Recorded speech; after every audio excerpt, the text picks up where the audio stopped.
parents of two Benghazi victims have filed a lawsuit against Democratic nominee Hillary Clinton. The case was filed on behalf of Patricia Smith. She's the mother of Sean Smith and Charles Woods, the father of Tyrone Woods. The suit alleging that Clinton's reckless handling of classified information contributed to their deaths in the September 2012 attack in Benghazi. I want to bring in former U.S. Ambassador to the United Nations, AEI Senior Fellow and Fox News contributor, John Bolton. Ambassador, good to see you. Thanks so much for joining us.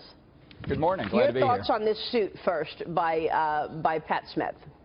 Well, I certainly understand the feelings of the families of the people murdered at Benghazi, but I may be reflecting my days as head of the Civil Division at the Department of Justice, but I don't think public officials should be sued in their private capacity because people disagree with the outcome of the policies they've been pursuing. I think there may be more of a claim here on the defamation side of the case that they brought for Hillary Clinton effectively giving the back of the hand to the families after she told them when the bodies came back to Andrews Air Force Base that the attack was caused by the Mohammed video. And when they had a different recollection of what Hillary said, she said, well, you know, they were overcome by emotion. So I wish them good luck because I found that conduct reprehensible. But that's her private conduct, and I think that's what they should focus on. So it sounds like you don't think that the suit as it is right now will go anywhere.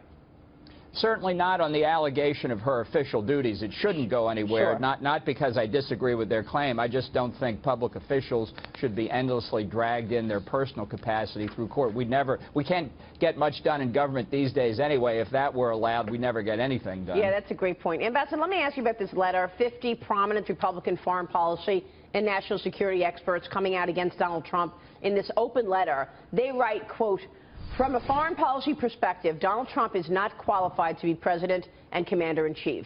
Indeed, we are convinced that he would be a dangerous president and would put at risk our country's national security and well-being. Donald Trump responded to this letter as well. He put out a statement, Ambassador, and he says, they are nothing more than the failed Washington elite looking to hold on to their power, and it's time that they are held accountable for their actions. These insiders, along with Hillary Clinton, are the owners of the disastrous decisions to invade Iraq, allow Americans to die in Benghazi, and they are the ones who allowed the rise of ISIS.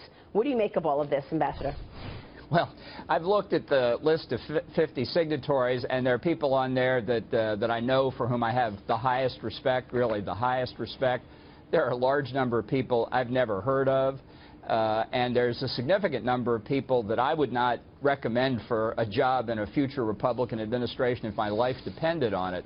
So I'm not sure that the letter makes that much difference. Look, the choice is between another Obama term in national security or a change policy, and I think a third Obama term domestically as well as internationally, while we're on the subject, would be a catastrophe for the country. Lee Carter, you made a good point earlier, basically saying, what's the point here? What are they trying to do with this letter?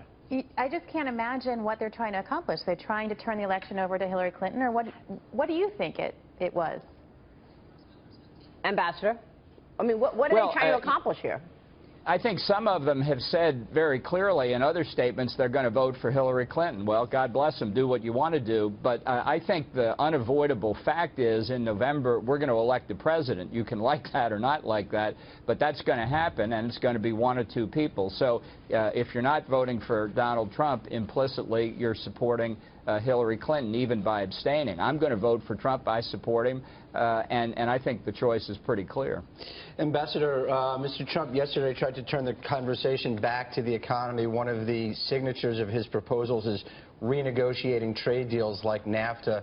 What do you think about that? Is that something that's doable, and would renegotiating deals like NAFTA and also China's place, cracking down on China, help the economy? Well, I can tell you what my position is. I believe in free trade, period. But let's be clear, not every international agreement that's called a free trade deal is in fact a free trade deal. A lot of it are provisions that are essentially managed trade, and I'd be certainly happy to renegotiate that. And the second point is our foreign policy establishment is chronically unable to confront violators of our international agreements, whether it's trade agreements or arms control agreements, you name it. So I think a president who's willing to say to a foreign country, here's what you've said you're going to do, and if you're not going to do it, there are going to be consequences, I think could be a good thing across the board, as I say, whether it's trade or arms control. Can you be more specific about what you would renegotiate? Does that include NAFTA or provisions in NAFTA that aren't working? Well, I would get rid of the side agreements, the labor and environmental side agreements that the Clinton administration negotiated. If you believe in free trade, you believe in free trade, not free trade with a little bit of managed trade on the side. That's why I think this debate is not a grand philosophical divide, as some have portrayed it. It's a difference between degrees, and personally, I would take a look at all these foreign international trade agreements, including the WTO, maybe particularly the WTO, and say, if you believe in free trade, let's have it, and let's not pretend that it's free trade when it's not. Hey, Ambassador Bolton, it's Sandra Smith. Good morning.